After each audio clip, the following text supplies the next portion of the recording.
Elena Vasquez knew the soil in Plot 23B better than she knew her own heartbeat. She could tell you that the northwest corner held too much clay and needed sand mixed in every spring. She could tell you that the southeast section drained too quickly and required extra compost to hold moisture through the summer heat. She could tell you that the patch near the center, where the cherry tomatoes grew wild and sweet, was exactly the right consistency for growing anything that needed to put down deep roots. What she couldn't tell you was why she continued to plant vegetables she would never harvest, tend flowers she would never pick, and water seedlings that would grow tall and strong for someone else to enjoy. She couldn't explain why she came to the Riverside Community Garden every single day at sunset, carrying a thermos of coffee that had gone cold hours ago, and a conversation that had been waiting 18 months to be finished. The garden occupied a half-acre lot wedged between a parking garage and a chain-link fence that separated the downtown district from the river. 27 plots of various sizes, each rented for $50 a year to anyone willing to sign a waiver acknowledging that soil, seasons, and small miracles came with no guarantees. Elena had been Plot 23B's steward for 5 years, ever since her daughter Mia had insisted they needed a project they could work on together. "Mom, we could grow our own tomatoes," Mia had said, 15 years old, and convinced that homegrown vegetables would taste like victories, and peppers, and maybe herbs for your cooking. Elena had signed the lease because Mia's enthusiasm was infectious, and because $50 seemed like a reasonable price for guaranteed mother-daughter time once a week. They'd spent that first spring learning the difference between weeds and seedlings, discovering that rabbits considered their lettuce a personal buffet, and developing inside jokes about the eccentric gardeners in neighboring plots who treated their vegetables like beloved grandchildren. Now Elena knelt in the same soil where she and Mia had planted their first tomato seedlings, pulling weeds from around plants that had volunteered to grow without anyone asking them to. The garden had become a different place in the 18 months since the accident. The weeds grew taller. The paths between plots had narrowed as untended gardens expanded beyond their borders.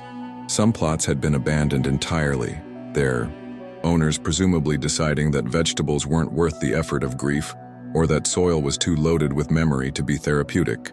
But Elena stayed. She came every evening after work, trading her hospital scrubs for gardening clothes that had accumulated 18 months' worth of stains and small tears. She brought her thermos of cold coffee and her pruning shears and her unfinished conversation, and she worked in Plot 23B until the light faded enough to make her squint at the difference between weeds and the plants she was trying to protect. "The basil is getting leggy again," she said to the air above the herb section, addressing her words to the space where Mia used to kneel when they worked together. "I should probably pinch off the flowers, but I like the way the bees look when they're covered in basil pollen. Do you remember how you used to call them pollen pants?" The evening didn't answer, but Elena nodded anyway and continued working, pulling crabgrass from between the oregano plants and thinking about the way conversations could exist in one direction when the other direction was no longer available for comment. She was deadheading marigolds when she heard voices at the garden's entrance. Not the familiar voices of fellow gardeners arriving for evening maintenance, but unfamiliar voices that carried authority and clipboard energy. Elena looked up to see 2 men in business suits examining the community bulletin board, one of them taking photographs while the other made notes on a legal pad. Elena's hand stilled on the marigold stems. Men in suits didn't visit community gardens to admire the tomatoes or compliment the bean trellises. They came with plans that involved words like development and progress and improvement, words that meant other things would have to be sacrificed to make room for whatever kind of progress required bulldozers. She stood slowly, brushing soil from her knees, and walked toward the entrance with the careful stride of someone approaching strangers who might be carrying bad news. "Can I help you?" she called out, though what she really meant was, "Can I stop you?" The man with the camera looked up from photographing the garden's hand-painted welcome sign. He was younger than Elena had expected, maybe early 30s, with the kind of hair that had been styled to look casually professional and shoes that had never walked through actual dirt.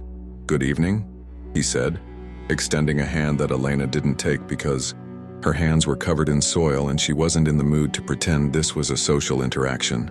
"I'm James Hartwell from Hartwell Development. This is my associate Mike Chen. We're conducting a preliminary site assessment." Elena's stomach dropped. Site assessment was development speak for how quickly can we make this place disappear. Assessment for what? James consulted his legal pad, though Elena suspected he knew exactly what he was assessing and was just buying time to organize his talking points.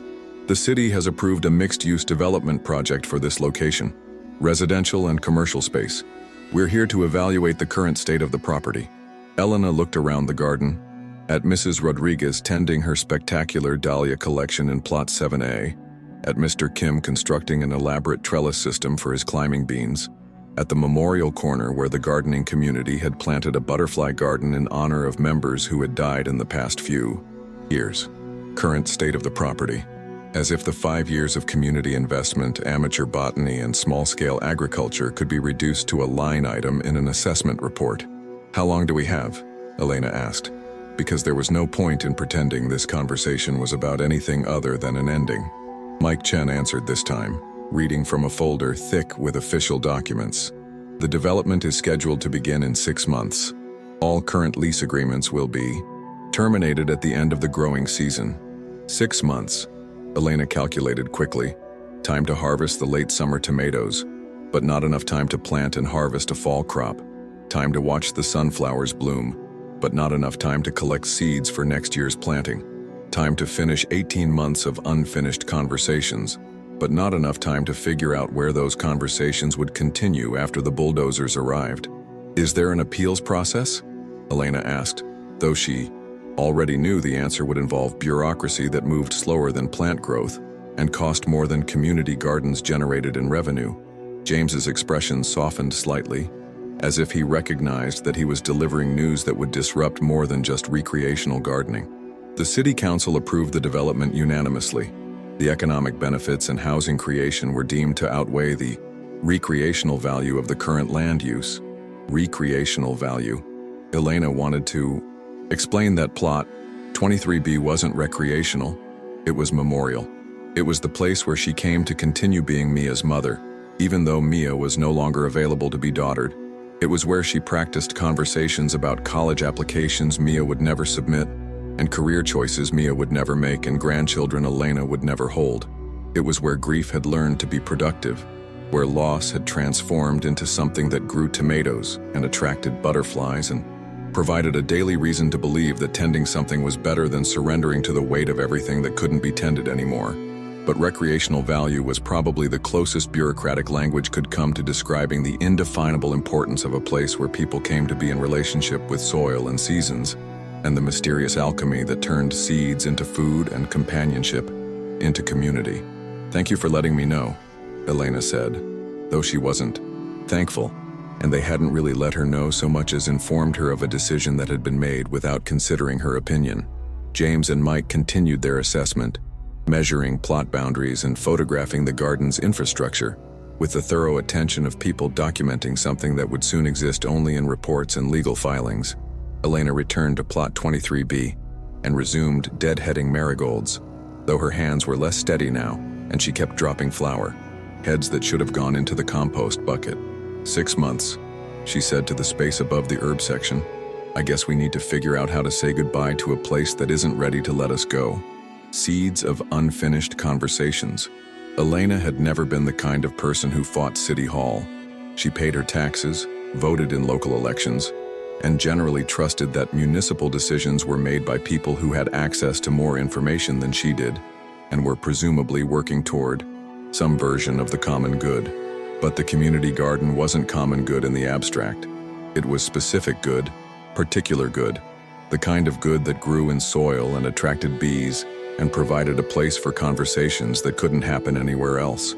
The next morning, Elena arrived at St. Mary's Hospital for her shift in the pediatric unit, where she'd worked as a nurse for 12 years. She'd chosen pediatrics originally because children healed faster than adults and retained more optimism about outcomes. She'd stayed in pediatrics after Mia died because taking care of other people's children felt like practicing for a parenting role that had been cut short, but not canceled entirely. Her colleague Sarah noticed Elena's distracted attention during their morning report. You seem preoccupied today. Everything okay? Elena measured medications into small paper cups, a task that required precision but not complex thought, which left her mind free to calculate how many. Evenings she had left in plot 23B. The city is closing the community garden. 6 months to clear out. Sarah had heard enough about Elena's daily garden visits to understand that this wasn't just about losing a hobby. That's awful. Is there anything you can do to fight it? I don't know, probably not. The city council already approved the development project. What kind of development? Elena realized she hadn't asked many questions about the mixed-use residential and commercial space that would replace the garden. She'd been too focused on the loss to investigate what was being gained and whether the gain justified the cost. Some kind of apartment complex, I think, with retail space.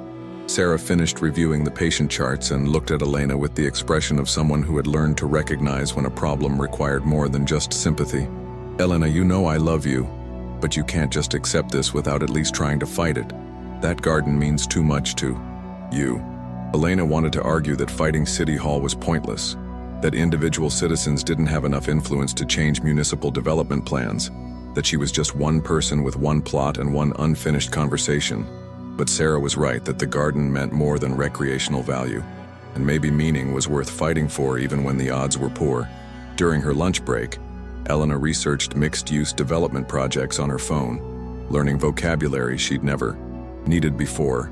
Zoning variances, environmental impact assessments, community input periods, appeals processes. The information was overwhelming and mostly discouraging.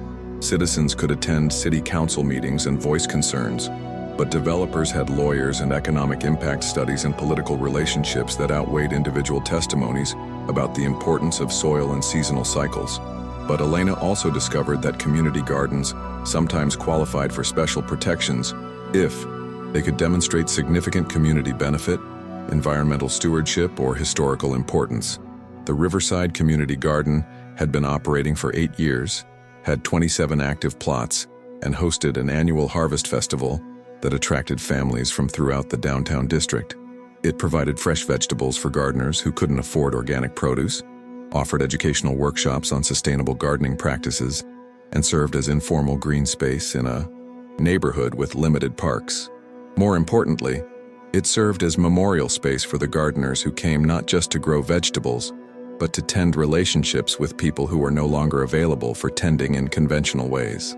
Elena spent the rest of her shift thinking about community benefit and environmental stewardship, and whether 18 months of unfinished conversations qualified as historical importance.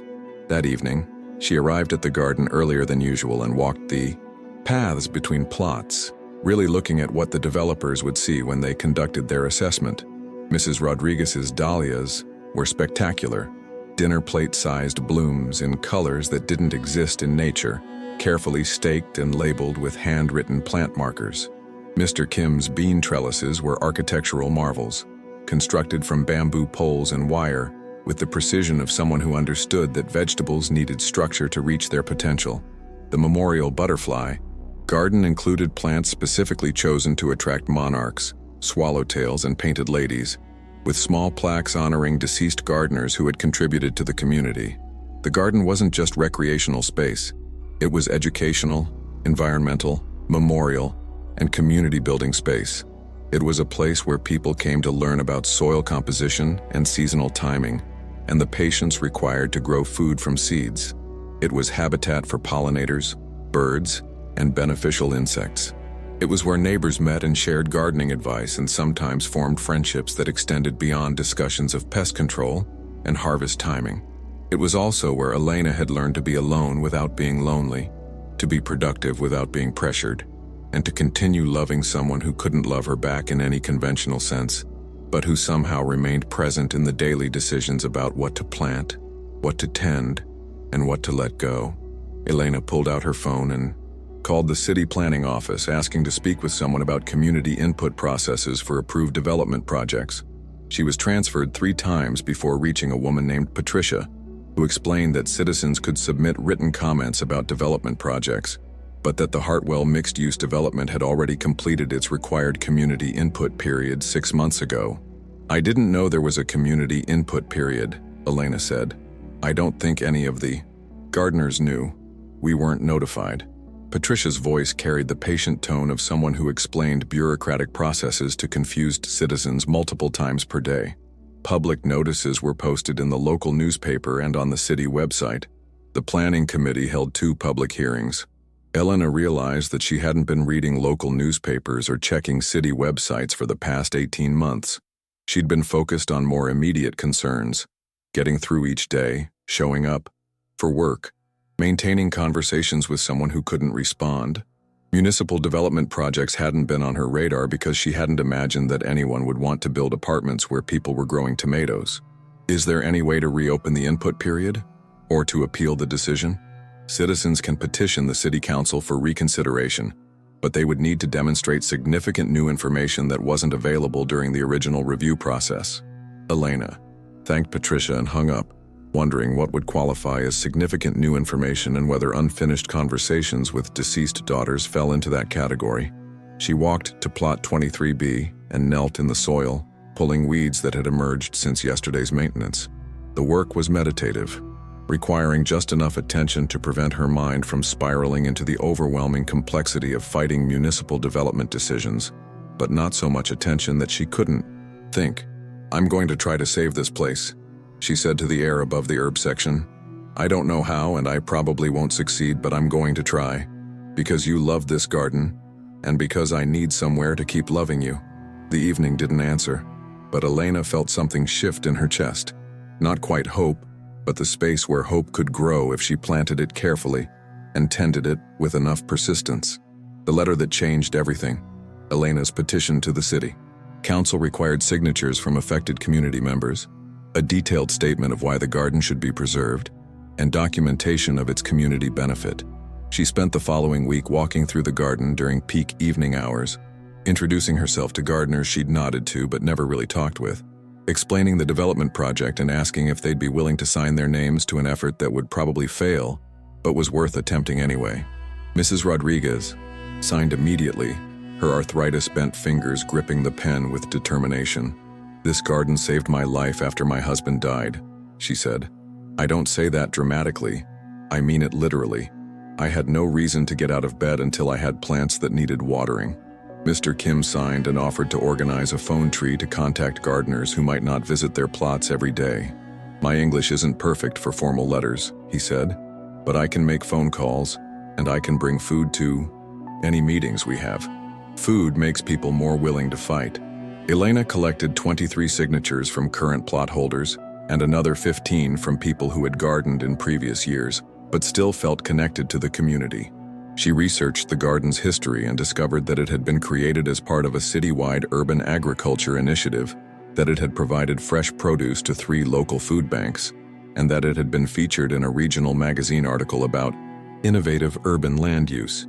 She wrote a letter to the city council describing the garden's environmental benefits: stormwater management, air quality improvement, habitat for beneficial insects, its educational value, workshops on composting, organic pest control, seasonal planting, and its community impact, neighborly connections, intergenerational knowledge sharing, therapeutic space for grief and healing. She didn't mention her unfinished conversations with Mia, because bureaucratic language didn't have words for the importance of places where love continued to exist, even when the people who created that love were no longer available for loving. Elena submitted her petition on a Tuesday morning before her hospital shift, carrying it to the city planning office in a manila envelope that felt both weighty and insubstantial. Patricia accepted the petition with professional courtesy and explained that it would be reviewed by the planning committee and presented to the city council at their next meeting, scheduled for the following month. "Will I be able to speak at the meeting?" Elena asked. Citizens are allowed 3 minutes during the public comment period. 3 minutes to explain 8 years of community building, 27 individual gardeners' relationships with soil and seasons, and the indefinable importance of a place where people came to practice hope in the form of planting seeds they might not be around to harvest. Elena spent the next week crafting a 3-minute speech, timing herself with her phone's stopwatch and editing ruthlessly to eliminate any words that didn't serve the central argument. The garden was more valuable to the community than apartments would be, and some kinds of value couldn't be measured in tax revenue or economic development metrics.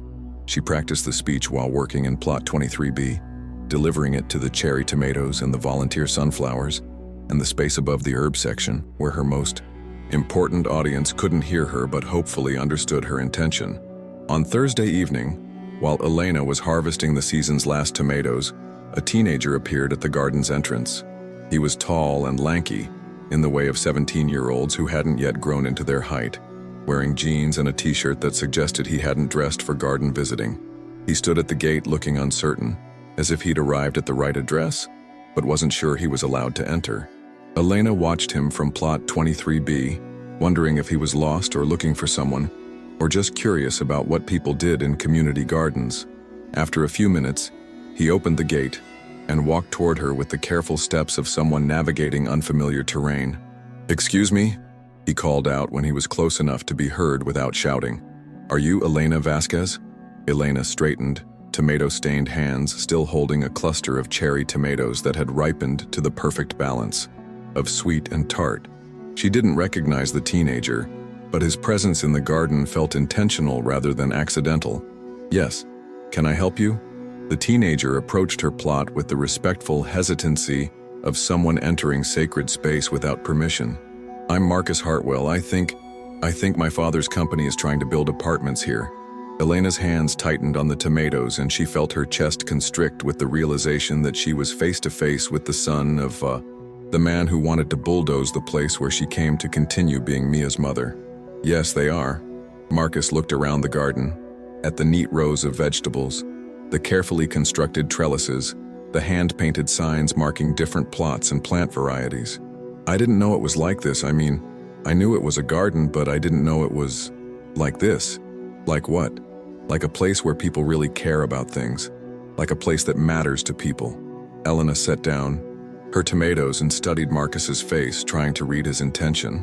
He seemed genuinely uncomfortable, as if he'd arrived to deliver bad news he didn't want to deliver or ask a favor he didn't feel entitled to ask. "Is there something you need?" Elena asked, not unkindly but not warmly either. Marcus shoved his hands into his pockets and looked at his feet, then back at Elena with an expression that was part guilt and part something else. Determination, maybe, or the kind of courage that came from deciding to do something your parents wouldn't approve of. "I need to tell you something about the development project," he said, "something that might help you fight it." When strangers become allies, Marcus Hartwell had grown up in a family where business conversations happened over dinner, where zoning variances and profit margins were discussed with the same casual attention other families gave to school activities and weekend plans. He knew that his father's development company specialized in mixed-use projects that transformed underutilized urban land into profitable residential and commercial space. What he hadn't known until this week was that underutilized sometimes meant currently being used by people who don't generate tax revenue or political influence. "My father doesn't know I'm here," Marcus said, settling onto the garden bench that someone had built from recycled materials and positioned to overlook the memorial butterfly garden. "And he definitely doesn't know what I'm about to tell you."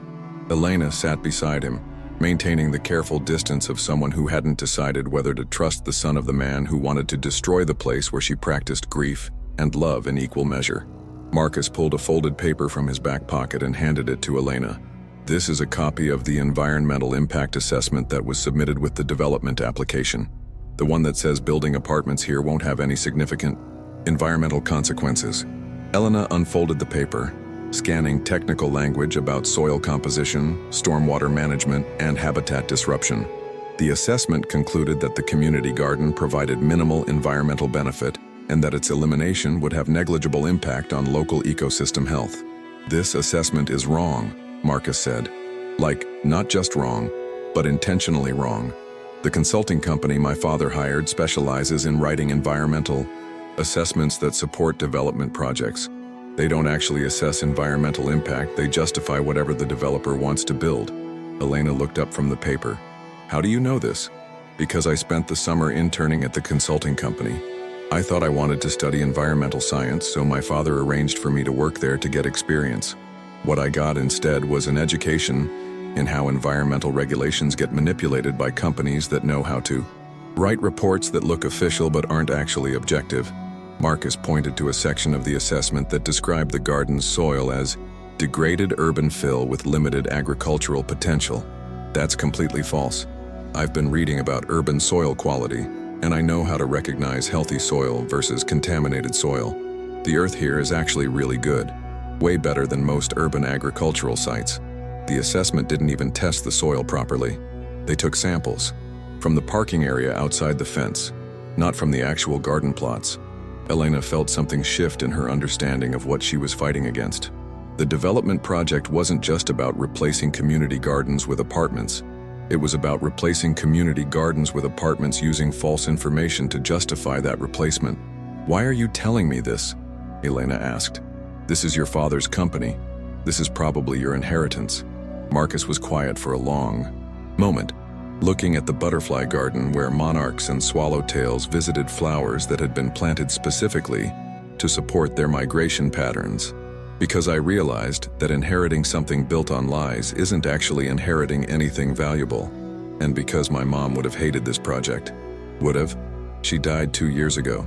Cancer. She was really into environmental stuff. Organic food, renewable energy, protecting natural spaces. She would have loved this garden. Marcus gestured toward the plots where evening light filtered through tomato plants and bean trellises. "She would have fought to save it, even if it meant fighting my father." Elena felt her guard dropping slightly. Grief created unexpected alliances between people who might otherwise have nothing in common. "I'm sorry about your mother. I'm sorry about your daughter." Elena blinked, surprised. "How do you know about Mia?" Marcus looked embarrassed. "I asked around. I wanted to understand why this place was so important to you before I approached you. Mrs. Rodriguez told me you come here to talk to your daughter. She said you've been coming every day since the accident." Elena felt exposed, as if her private ritual had been revealed to someone who might not understand its importance.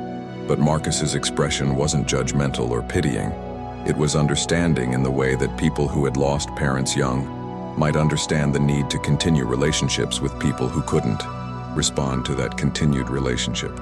"The environmental assessment is wrong about other things too," Marcus said, returning to the paper Elena still held. "It says the garden doesn't provide significant wildlife habitat, but I've been watching this place for the past week and I've seen more bird species here than in most parks. It says the vegetable production is negligible, but Mrs. Rodriguez told me the gardeners donate hundreds of pounds of produce to food banks every year." Elena looked around the garden with fresh eyes, trying to see it the way Marcus was learning to see it, not just as memorial space where she came to tend her relationship with Mia, but as ecological and community resource that provided measurable benefits to people and wildlife. "What do I do with this information?" Elena asked. "The city council already approved the project based on this assessment." Marcus pulled another paper from his pocket. "This is the contact information for the environmental consulting firm that should have done the assessment, the one that actually tests soil and measures ecological impact and writes objective reports instead of paid justifications. If you can get them to do a real environmental assessment, and if their findings contradict the original assessment that might qualify as the significant new information, you need to petition for reconsideration." Elena stared at the contact information, calculating the cost of hiring environmental consultants and wondering how a community of gardeners who paid $50 per year for plot rental could afford professional ecological assessment. "There's something else," Marcus said. "The reason my father is rushing this project is because the city offered tax incentives that expire at the end of the year. If the development gets delayed past December, he loses a significant financial advantage. If you can slow down the approval process, you might be able to make the project economically unfeasible." Elena folded the papers carefully and put them in her pocket. "Marcus, why are you helping me fight your own father's business project?" Marcus stood and looked around the garden one more time, taking in the late-season abundance and the evidence of 8 years of community care and stewardship. "Because I want to inherit a legacy I can be proud of, and because my mom taught me that sometimes you have to fight for things that matter, even when fighting is harder than accepting." Elena stood as well, extending her hand for the handshake she hadn't offered when they first met. "Thank you." Marcus shook her hand with the firm grip of someone who had decided to be trustworthy. "There's going to be a city council meeting next week where they review your petition. I can't testify officially, it would destroy my relationship with my father, but I can make sure certain information ends up in the right hands." As Marcus walked back toward the garden's entrance, Elena called after him. "Marcus?" Does your father know you disagree with this project? Marcus turned back with a rueful smile. He's about to find out. The developer's son, James Hartwell, discovered his son's betrayal on Friday morning when Marcus walked into his home office carrying a manila envelope thick with documents and an expression that James recognized from his late wife, the look she'd worn when she was about to fight for something she believed in, regardless of the personal cost. "We need to talk about the Riverside Community Garden project," Marcus said, settling into the chair across from his father's desk without waiting for an invitation. James looked up from the development timeline he'd been reviewing, automatically calculating how many weeks remained before groundbreaking and how many potential obstacles could still derail the project's profitability. "What about it?" Marcus placed the manila envelope on the desk.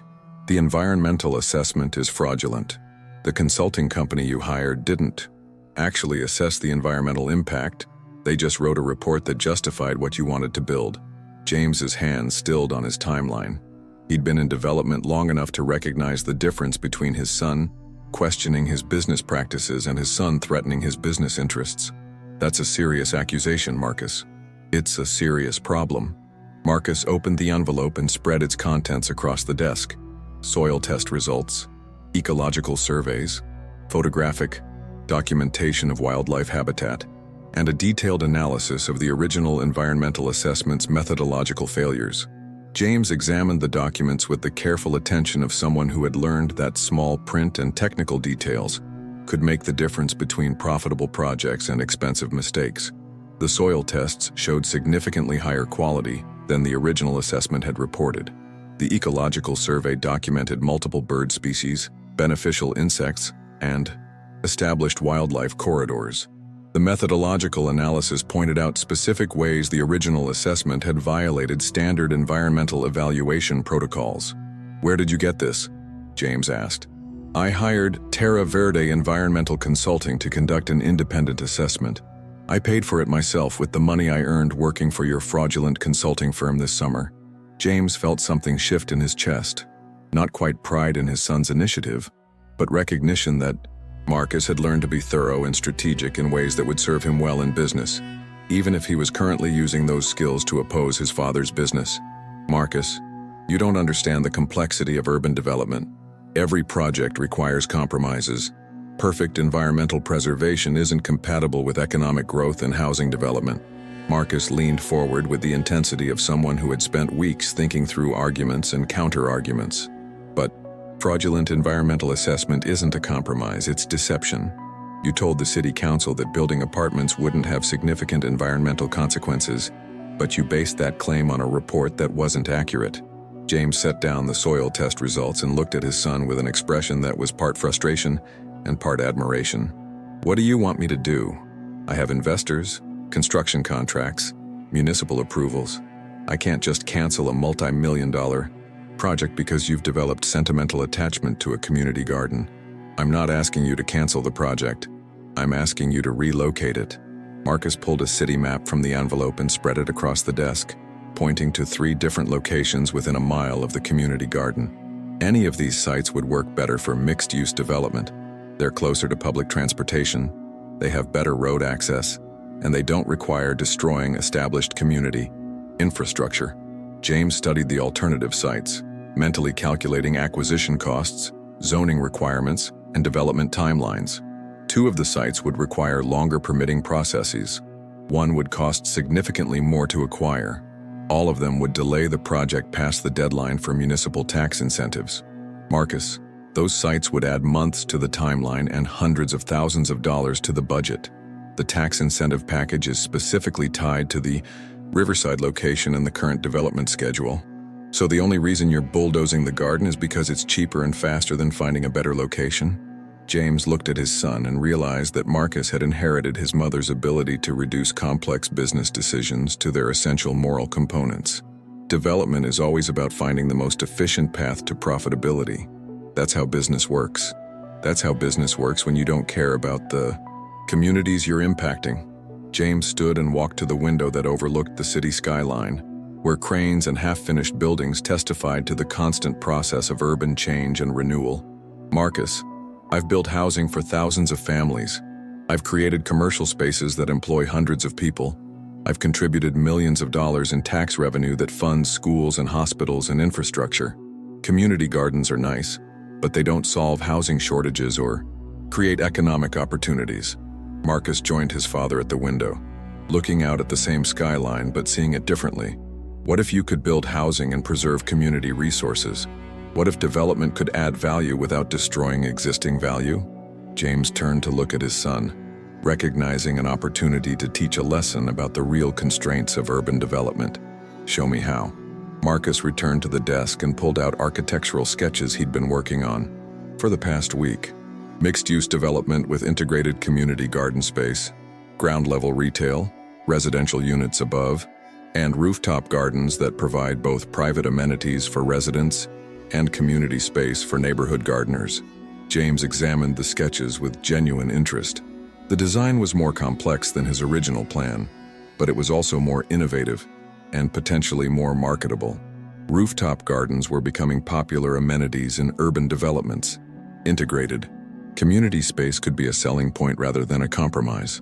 This would require completely redesigning the project, James said. It would require designing a better project. James was quiet for several minutes, studying Marcus's sketches and calculating the implications of incorporating rather than eliminating the community garden. The redesign would delay the timeline, but it might also qualify for different municipal incentives focused on sustainable development and community integration. The construction would be more complex, but the marketing potential was significant. More importantly, it would transform the project from something that destroyed community resources into something that enhanced them. The current investors won't approve a major redesign, James said. Then find different investors. Find investors who want to build something that adds value to the community instead of just extracting value from it.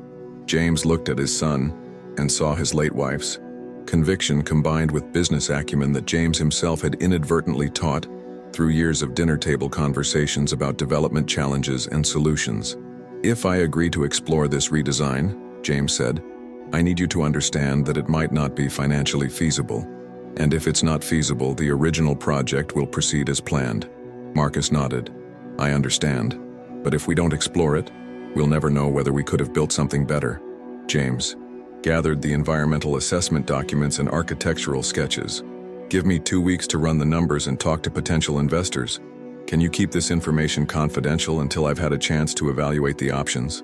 As long as you're genuinely evaluating them, not just stalling while you proceed with the original plan. James extended his hand to his son. You drive a hard bargain. Marcus shook his father's hand with a smile that reminded James powerfully of his late wife. I learned from the best. Digging for truth in sacred ground, Elena received the phone call on a Wednesday morning while she was preparing medications for the pediatric unit's morning rounds. The voice on the other end of the line introduced herself as Catherine Morrison from Terra Verde Environmental Consulting, and Elena's heart rate increased with the hope that this might be good news and the fear that it might be expensive news she couldn't afford to act on. Ms. Vasquez, I've completed the environmental assessment of the Riverside Community Garden that you requested. I have some findings I'd like to discuss with you. Elena looked around the medication room, where she was surrounded by carefully measured doses of healing and the kind of precise medical attention that children required when their bodies stopped working reliably. I didn't request an environmental assessment. I can't afford professional consulting. Catherine's voice carried a note of understanding.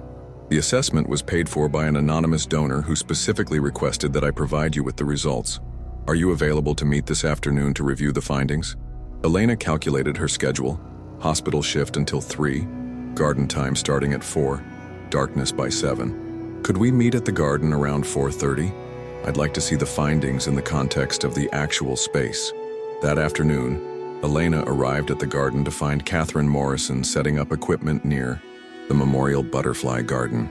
Catherine was a woman in her 40s with soil-stained field clothes and the kind of focused attention that came from years of studying ecosystems with scientific precision rather than casual observation. Ms. Vasquez? Catherine approached with a thick folder and the expression of someone who had good news to deliver. Thank you for meeting me here. I wanted you to see the assessment results in the context of what I actually found. Catherine opened her folder and pulled out soil test results, ecological surveys, and photographic documentation that painted a picture of the garden as thriving ecosystem rather than underutilized urban space. The original environmental assessment that was submitted to the city contained several significant errors, Catherine began. The soil quality analysis was based on samples taken from outside the garden perimeter, not from the actual growing plots. When I tested soil from the garden beds themselves, I found significantly higher organic content, better drainage characteristics, and lower contamination levels than the original report claimed. Catherine led Elena to plot 23B and knelt down, pulling a soil sample from near the tomato plants. This soil has been carefully amended and maintained. It's actually superior to most urban agricultural sites I've assessed. The original report's conclusion that this is degraded urban fill is completely inaccurate. Elena watched Catherine document the soil quality with scientific instruments and detailed photographs, feeling vindicated in ways she hadn't expected. The earth where she'd been tending her relationship with Mia wasn't just emotionally significant, it was ecologically valuable. "What else did you find?" Elena asked. Catherine opened a field notebook filled with species lists and habitat assessments. In 3 days of observation, I documented 47 bird species using the garden for feeding, nesting, or migration stopover. That's remarkable for an urban site this size. The original assessment claimed the garden provided negligible wildlife habitat, but it's actually functioning as an urban wildlife corridor connecting the river ecosystem to the downtown district. They walked through the garden while Catherine explained her findings. The butterfly garden supported 12 species of native pollinators. The diverse plantings created microhabitats for beneficial insects that helped control agricultural pests. The established trees and shrubs provided cooling that reduced the urban heat island effect. The permeable surfaces and organic matter helped manage stormwater runoff that would otherwise strain municipal drainage systems. The garden isn't just providing recreational value, Catherine concluded. It's providing measurable ecosystem services that would be expensive to replace with engineered alternatives. Elena felt her 3-minute city council speech expanding into a comprehensive case for preservation. Will this be enough to challenge the development approval?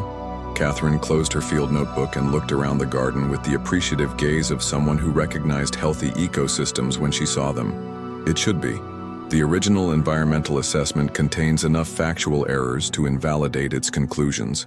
If the city council was basing their decision on inaccurate environmental information, they have grounds to reconsider.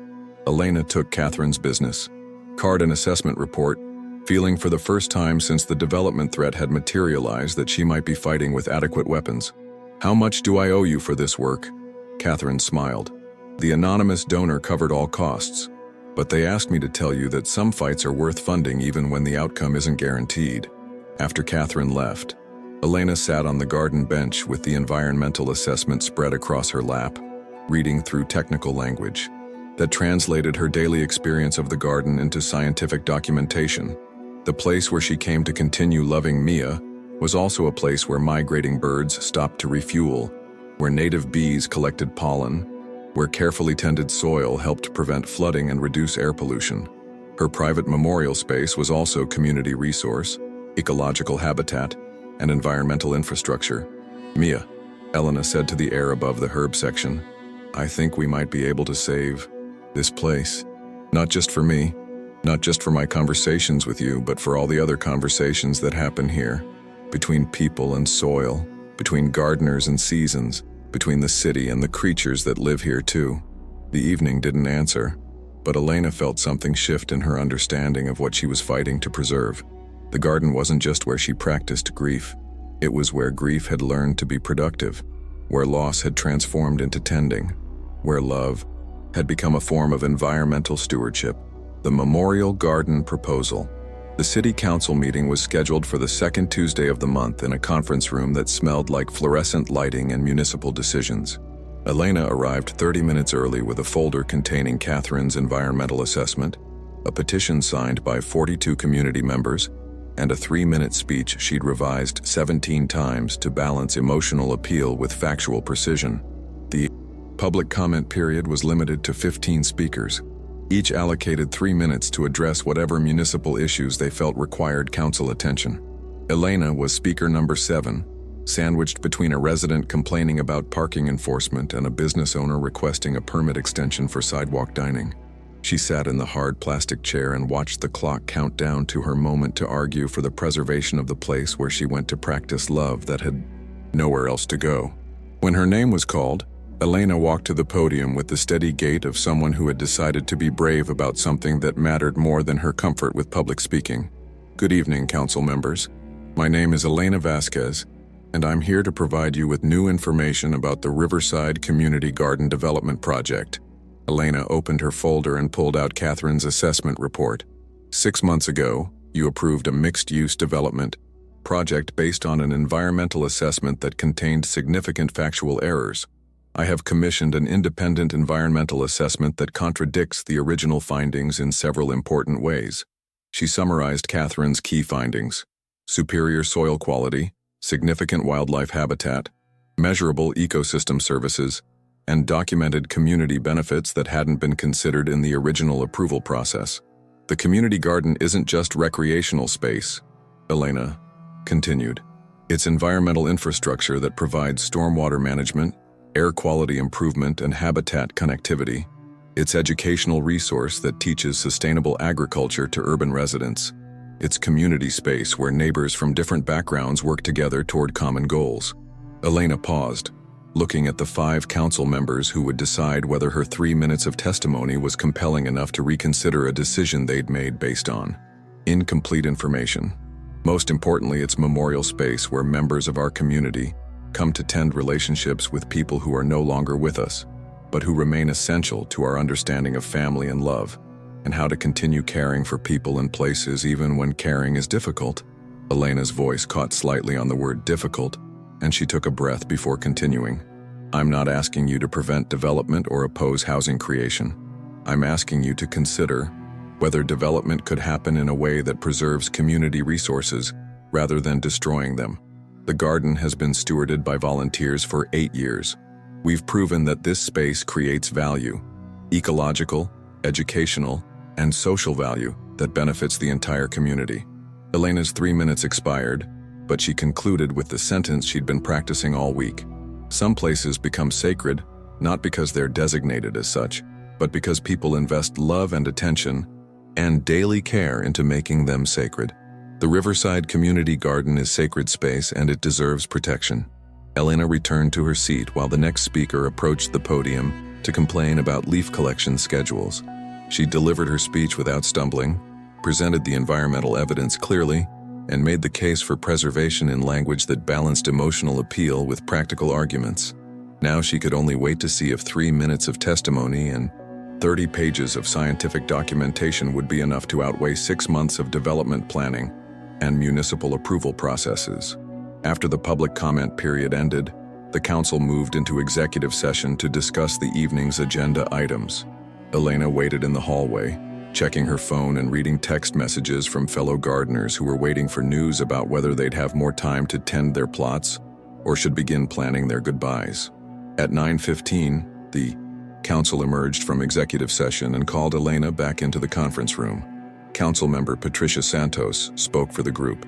Ms. Vasquez, the council has reviewed the environmental assessment you provided, and we agree that it raises significant concerns about the accuracy of the information we used to approve the original development project. Elena felt her heartbeat accelerate with something that might be hope. We're scheduling a special session next month to reconsider the Riverside Community Garden Development approval. We'll be requesting additional environmental review from the city's staff ecologist, and we'll be inviting community input about alternative development approaches that might preserve the garden while still addressing housing needs in the downtown district.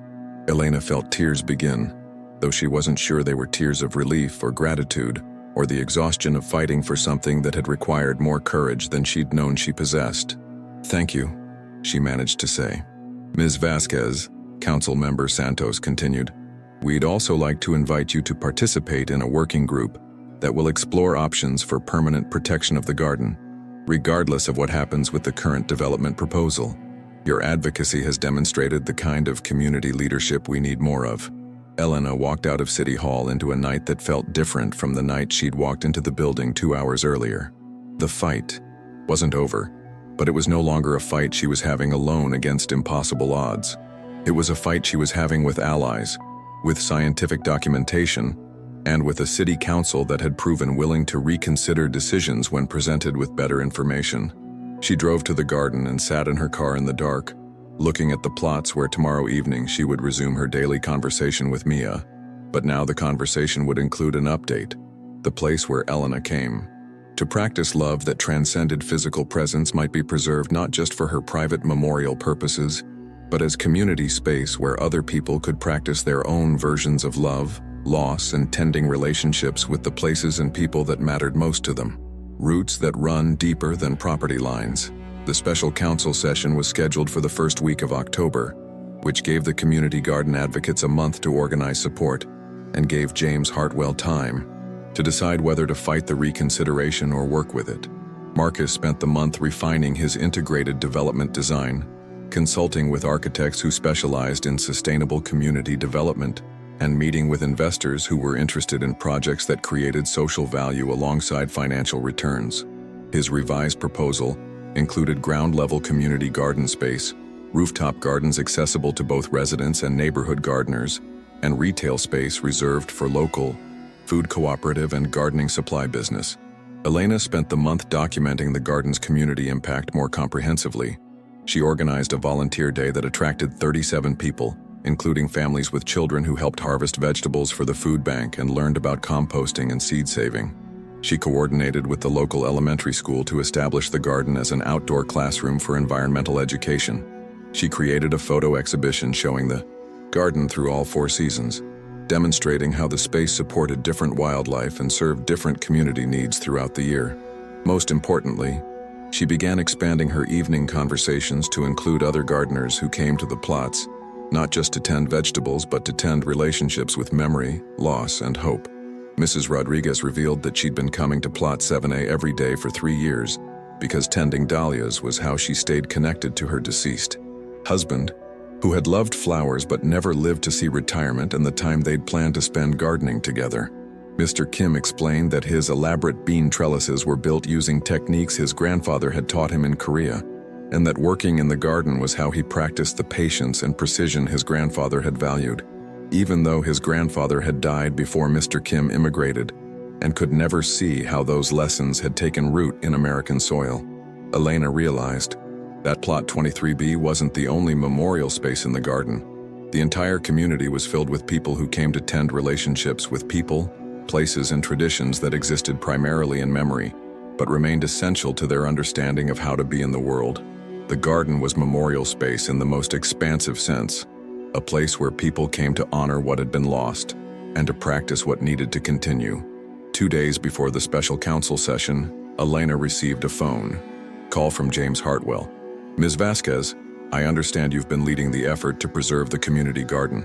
Elena gripped her phone tighter, preparing for confrontation or negotiation or whatever kind of conversation developers had with community advocates when municipal approval processes became complicated.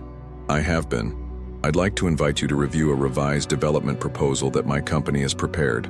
I believe it addresses the community's concerns while still meeting the city's housing development goals." Elena was quiet for a moment, processing the possibility that the developer who had threatened to bulldoze her memorial space was now inviting her to collaborate on an alternative. What kind of revision? Integrated community development that preserves the garden while adding housing and retail space. "I'd prefer to show you the plans in person, if you're willing to meet." Elena looked out her kitchen window at the October evening, calculating how much daylight remained and whether she could afford to spend garden time talking to the man whose original project had forced her to learn how to fight municipal bureaucracy. "Could we meet at the garden? I'd like to see the proposal in the context of the actual space." "Of course, tomorrow evening at 5? Elena hung up and realized that 6 months of fighting to save the garden had taught her not just how to navigate city council meetings and environmental assessments, but how to negotiate with people who had more resources and professional expertise than she did. She'd learned to insist that important conversations happen on her terms, in places that reminded everyone involved what was actually at stake. The next evening, James Hartwell arrived at the garden carrying architectural plans and the slightly uncertain expression of someone entering territory where the rules were different from the rules he was accustomed to operating by. Marcus accompanied him, and Elena noticed that father and son moved through the garden with different kinds of attention. James assessing space and infrastructure, Marcus observing the community interactions and ecological relationships. Elena led them to the bench near the Memorial Butterfly Garden, where Catherine Morrison had first explained that the garden was more ecologically valuable than the original environmental assessment had acknowledged. James spread his revised architectural plans across the bench, weighing down the corners with stones from the garden path. This is what we're proposing. Mixed-use development that incorporates the existing garden rather than replacing it. Elena studied the plans, translating architectural symbols into three-dimensional understanding of how the space would be transformed. The design included a 4-story residential building positioned to provide afternoon shade for sensitive plants, ground-level greenhouse space for year-round growing, rooftop gardens that doubled the community's growing space, and retail areas specifically designed for businesses that supported sustainable food systems. The existing garden plots would be preserved? Elena asked. Marcus answered. Not just preserved, enhanced. Better water access, tool storage, composting facilities, plus expanded space for educational programming and community events. James pointed to sections of the plan that showed how the development would integrate with rather than replace the garden's current functions. We'd be adding housing without subtracting green space, adding retail without eliminating community resources. Elena examined the plans carefully, looking for compromises that might sound reasonable in architectural drawings, but would prove destructive to the daily rhythms and seasonal cycles that made the garden function as community space. What about during construction? Elena asked. How long would the garden be inaccessible? We'd build in phases, James explained. Residential and retail. Construction first, garden enhancement last. The existing plots would remain functional throughout most of the construction timeline. Elena looked around the garden, trying to imagine it as James and Marcus were describing. Expanded rather than eliminated, enhanced rather than destroyed, integrated into urban development rather than sacrificed to it. Why the change? Elena asked James. 6 months ago you wanted to bulldoze this place. Now you want to build around it. James was quiet for a moment, looking at the garden with eyes that had learned to see community value alongside economic potential. Because my son convinced me that destroying community resources to build housing isn't development, it's displacement. And because I realized that what you've built here is too valuable to sacrifice for a conventional apartment complex. Elena felt something shift in her understanding of who she was fighting and what she was fighting for. The battle to save the garden had become a collaboration to expand it, but she'd also learned not to trust easy solutions to problems that had required months of organized resistance. I'll need to discuss this with the other gardeners, Elena said. This affects everyone who's invested time and care into making this place what it is. Of course, James said, gathering his architectural plans. We're presenting the revised proposal to the city council next week, but we wanted the gardening community to see it first. As James and Marcus prepared to leave, Marcus approached Elena with the expression of someone who had something important to say, but wasn't sure how to say it diplomatically. Elena, I know you have every reason not to trust this proposal. I know my father's company created the problem that forced you to organize all this resistance, but I want you to know that your advocacy changed how we think about development. This revised plan exists because you fought for something that mattered.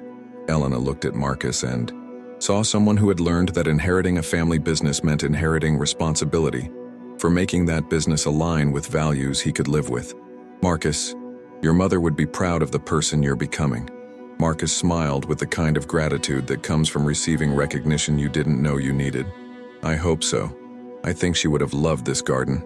After they left, Elena walked through the plots as the sun set, checking on late-season vegetables and thinking about the possibility that the place where she'd learned to tend grief might become a place where community members could tend relationships with memory, loss, and hope for generations.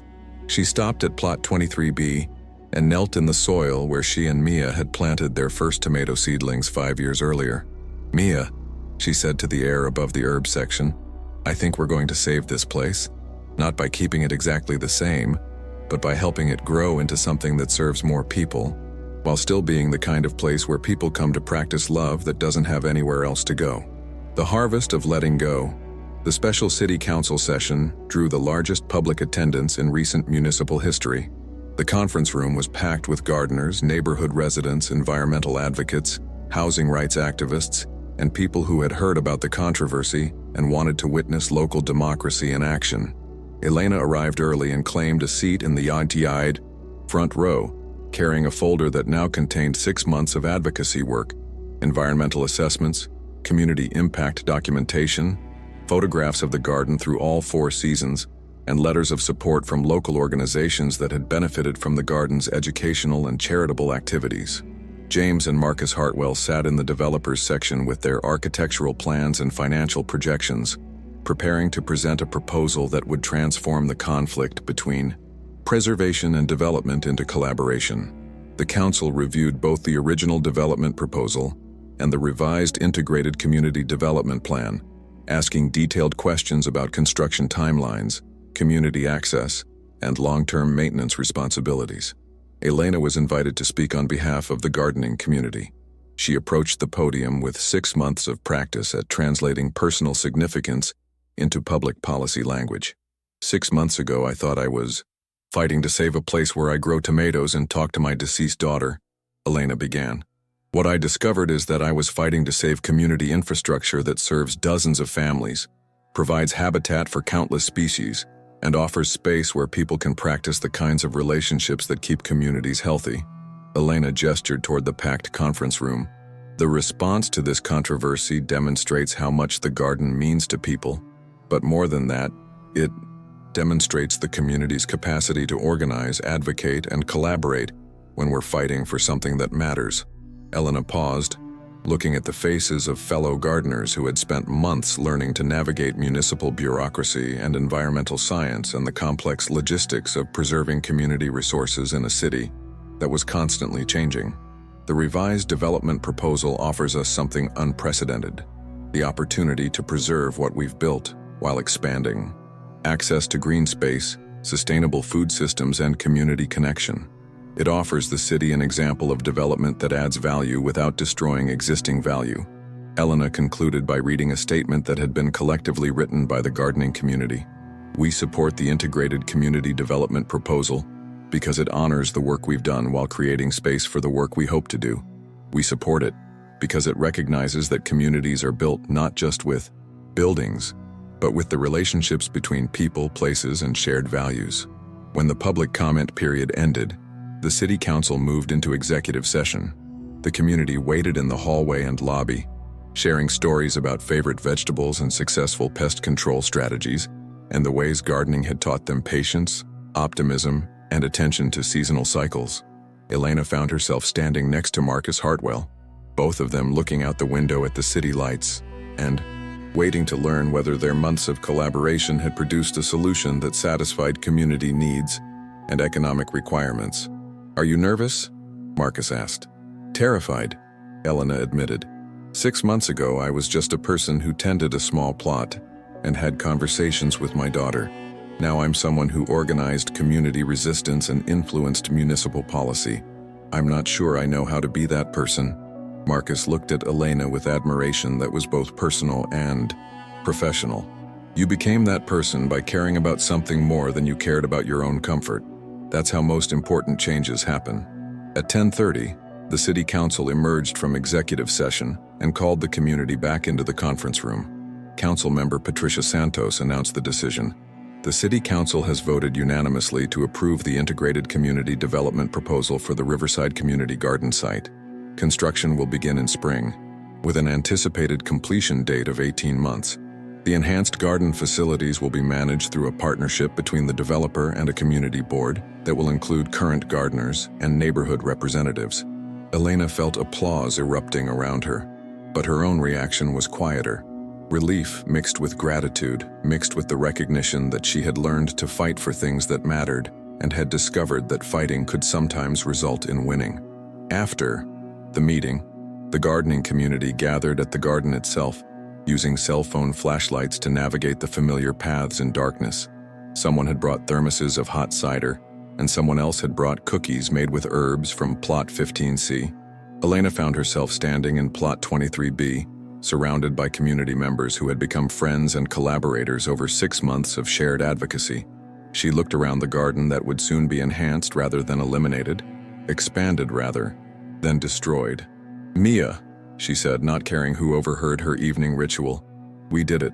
We saved this place. Not just for me, not just for my conversations with you, but for everyone who needs a place to practice the kinds of love that keep communities growing." Mrs. Rodriguez approached with a cup of cider, and the kind of smile that comes from witnessing something you didn't dare hope for.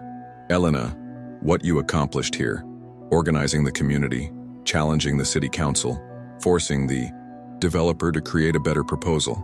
That's the kind of leadership this neighborhood has needed." Elena accepted the cider and looked around at the faces illuminated by phone flashlights and the kind of satisfaction that comes from successful collective action. "We all accomplished this. Every person who signed the petition, attended a meeting, made a phone call, shared expertise. This was community work from beginning to end." Mr. Kim raised his thermos in a toast. "To the garden that taught us how to fight for what we love. To the community that learned how to grow advocacy alongside vegetables," Mrs. Rodriguez added. Elena raised her own cup, thinking about all the conversations that had led to this moment. With Mia, with fellow gardeners, with city council members, with developers, with environmental consultants, with anyone who would listen to her explain why soil and seasons and the space to tend relationships mattered enough to be worth fighting for. To the harvest of letting go of the way things were so we could grow into the way things could be. 18 months later, Elena stood on the rooftop garden of the new residential building, looking down at the expanded community garden that now included greenhouse space, outdoor classroom areas, composting facilities, and memorial sections where people could plant remembrance gardens for loved ones who existed primarily in memory but remained essential to their understanding of how to live. Plot 23B had been preserved exactly as it was, but it now existed within a larger context of community space designed to support the kinds of relationships with people, plants, seasons, and each other that made urban life sustainable and meaningful. Elena still came every evening after her hospital shift to tend the plants that connected her to Mia and to continue conversations that had learned to exist across the space between memory and presence. But now her evening ritual was part of a larger community of people who came to the garden to practice various forms of love, loss, and hope. The memorial section of the expanded garden included a plaque that read, "In honor of all the conversations that continue after voices can no longer respond, and in recognition of the communities that grow when people tend what matters most." Elena knelt in the familiar soil of Plot 23B, checking on the late-season tomatoes and thinking about how advocacy had taught her that private grief could become community, resource that personal loss could motivate collective action, and that the spaces where people practice love were worth preserving, expanding, and sharing with others who needed places to tend relationships that mattered more than convenience or profit, or the easy acceptance of things as they were. "Mia," she said to the air above the herb section, where basil and oregano and thyme grew with the abundance that came from soil that had been tended with attention and care and the daily practice of showing up to nurture what needed nurturing. "Look what grew from the place where we used to garden together. Look what grew from love that refused to stop loving just because circumstances changed." The evening didn't answer, but Elena could hear voices from other parts of the garden. Children learning to plant seeds, adults sharing harvesting techniques, neighbors making plans for next season's crops. The conversations that had started between Elena and Mia had multiplied into dozens of conversations between community members who had learned that tending places and relationships required both individual attention and collective care. Elena stood and brushed soil from her knees, looking around at the garden that had taught her how to be an advocate, how to organize communities, how to challenge systems that prioritized profit over people, and how to build alternatives that honored both practical needs and the kinds of values that couldn't be measured in tax revenue or development timelines. The garden had taught her that some fights were worth having, some places were worth preserving, and some kinds of love were strong enough to transform not just individual hearts, but entire communities when people learned to tend that love together.